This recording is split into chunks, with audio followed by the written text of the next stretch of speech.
അദ്വൈത നാളെ കോളേജിൽ PTA meeting അല്ലേ, അമ്മയാണ് വരുന്നത്. എടാ നീ നിന്റെ കുട്ടിക്കളി ഒന്നും അവിടെ കാണിക്കരുത്. ഇതിന്റെ കുട്ടിക്കളിയൊക്കെ മാറി, ഞാൻ ഭയങ്കര മെച്ചേർഡാണ്.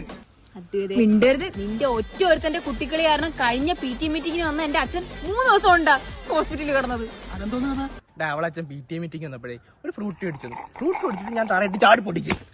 ചെറുതായിട്ട് അവളച്ഛൻ നെഞ്ചുവേദന അപ്പോഴും ഹോസ്പിറ്റലിൽ ഫ്രൂട്ട് മേടിച്ചാൽ ചാടിയിട്ട് പൊട്ടിക്കണ്ടേടാ. എന്നെ കൊണ്ട് നീ ഒന്നും പറയിപ്പിക്കരുത്. അത് പണ്ടല്ലേ, എനിക്കിപ്പോ നല്ല മാറ്റമുണ്ട്. നീ മെച്ചൂരിറ്റി വന്നത്. ഇത് എവിടെ ഓടുന്നത്? എടാ നിന്റെ ഫേസ് നീ കണ്ട, ഫുള്ള് ടാൻ അടിച്ചിട്ട് നീ ഭയങ്കര ഡള്ളായിട്ട് ഇരിക്കാ ഇപ്പൊ. ഇത്ര മെയിലടിക്കാൻ പിന്നെ പൈസ ഒക്കെ ഇങ്ങനെ ആവൂലേ? നീ എന്താ ഇത് പിടിച്ചാണ്? എന്തോന്ന്? എടാ ഇതാണ് ലൂക്കയുടെ ഫേസ് ക്രീം. ഇത് യൂസ് ചെയ്താൽ നമ്മുടെ ഫേസിലുള്ള ഡാർക്ക് സ്പോട്ട്സ്, ടാനും എല്ലാം മാറും. എടാ അവരിൽ ഈ ക്രീം മാത്രമല്ല, അവരിൽ ലൂക്കയുടെ അലവര ജെൽ ഉണ്ട്, ഫേസ് വാഷ് ഉണ്ട്. നീ ഇങ്ങനെ കുട്ടിക്കളി കളിച്ച് നടക്കാതെ ഇതൊക്കെ ഒന്ന് യൂസ് ചെയ്യും.